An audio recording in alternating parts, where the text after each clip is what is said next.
All right, ladies and gentlemen, Gimme 5 time. And yesterday, we were lucky enough to have a bunch of highlights of how the media has covered Fidel Castro, dating back to the 90s and right on through. And that was from the Media Research Center. They compiled all these and they had it on their website, newsbusters.org.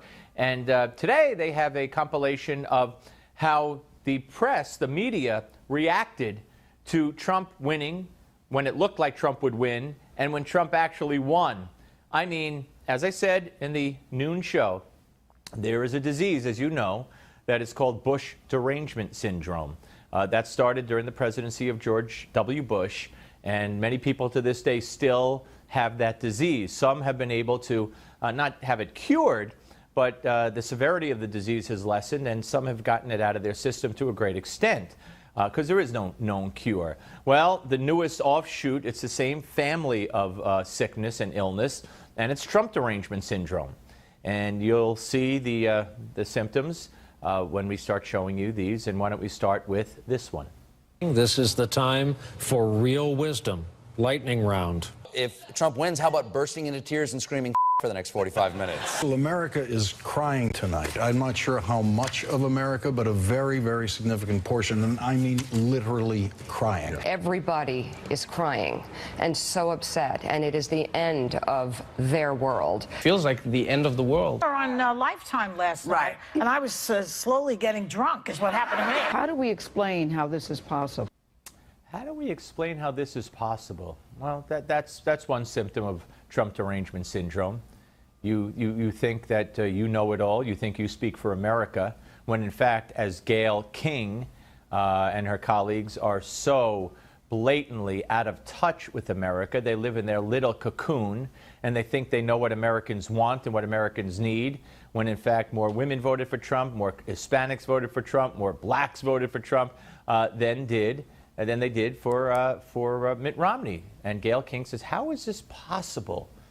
Well, get out more, Gayle. Get out more.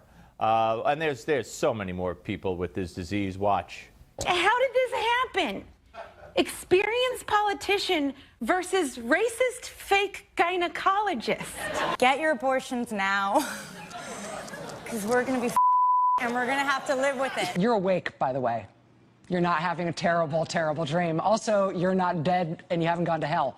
This is your life now. This is our election now. This is us. This is our country. This is a different Earth today than it was 24 hours ago. It's a different place.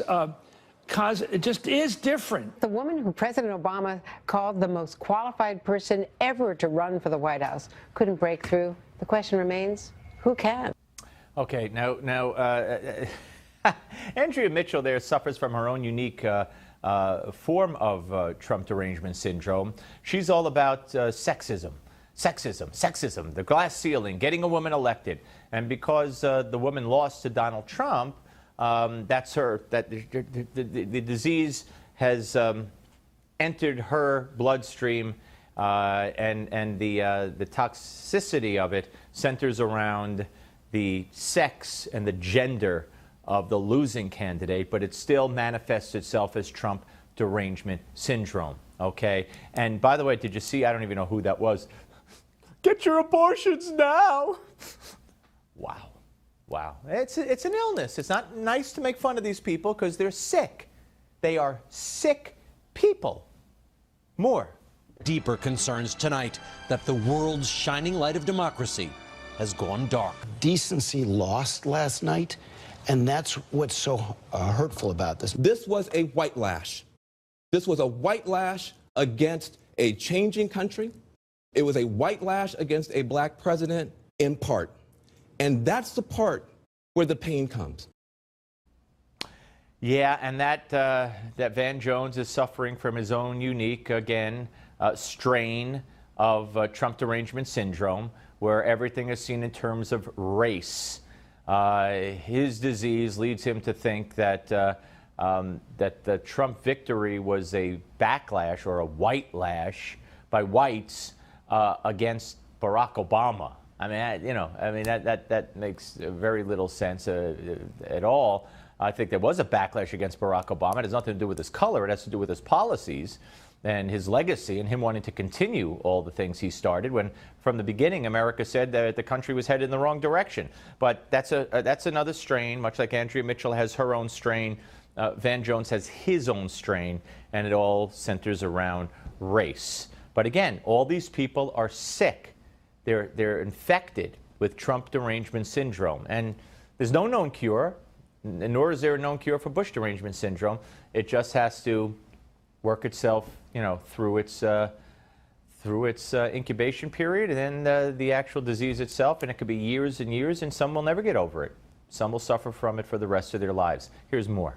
I kind of push back against the advancement of African Americans, of Hispanics, of women, of Muslim Americans. It is a mourning moment for those people, and it is a moment filled with fear. Because I'm on this network and people know my attitudes about things. They come up to me and they're scared, depressed, despair, desperate even, almost clinging to me. It was a rough night for everybody, I think. We're worried. The people are worried. Okay, he's the president. Now what? It feels like we're trying to avoid the apocalypse, and half of the country is voting for the asteroid. Is there a doomsday plan for a time like this? Am I right to ask about a doomsday plan? Do you see this as a doomsday scenario? She's supposedly, I guess she is, a Rhodes Scholar. A Rhodes Scholar, I mean, literally.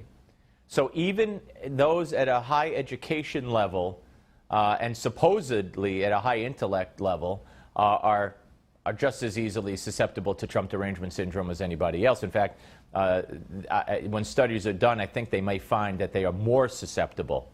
This strain of the disease leads to, just total outright panic. Is this a doomsday? Doomsday? Is there a doomsday scenario? Is there a doomsday plan? Is this doomsday? Am I right about asking about a doomsday? So, again, you feel bad for these people because they're sick.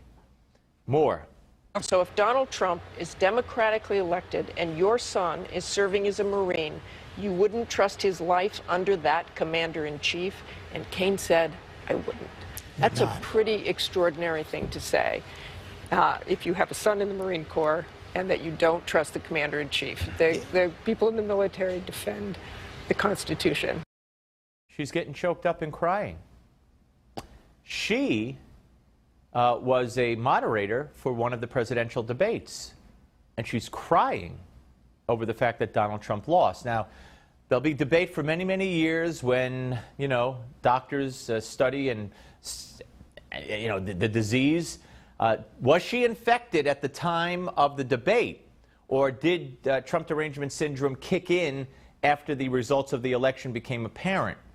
If I had to venture a non-medical guess, my layman opinion is she was infected long before the debate, long before she was the moderator of the debate. That's just my opinion. And then let's take it up to modern times. Let's bring it up to date with the recount. This is a former spokesman for the Congressional Black Caucus who now works for CNN. Get a load of this. The reality of it is you have a candidate who is ahead in the popular vote by over 2.2 million votes at this point. And Wisconsin, she's separated in Wisconsin by a little over 22,000. The question is, why not? If it is true that Donald Trump's voter or count went down by a little over 6% in one Wisconsin, because even if the Wisconsin vote was wrong, she still wouldn't win the Electoral College. Well, and then you have the states, Pennsylvania and Michigan, where we're talking about 3 states and 100,000 votes. Jeffrey, we can laugh, but I think the reality of it is this is really troubling to people. Yeah, it's troubling if you got Bush derangement syndrome, another infected, sick person, and evidenced by this. Watch. He does not represent us, and that is a problem. He's not shifted or evolved into representing us. So any way we can wiggle the heck out of this thing, we're trying. Yeah, one of the symptoms and outward signs of Trump derangement syndrome. Fight, fight, fight, deny, deny, deny. He's not my president. That's very similar to Bush derangement syndrome. I hope I gave you a medical education, ladies and gentlemen. A lot of sick people out there, and you saw a lot of them. J.D. Hayworth with Newsmax Prime is next.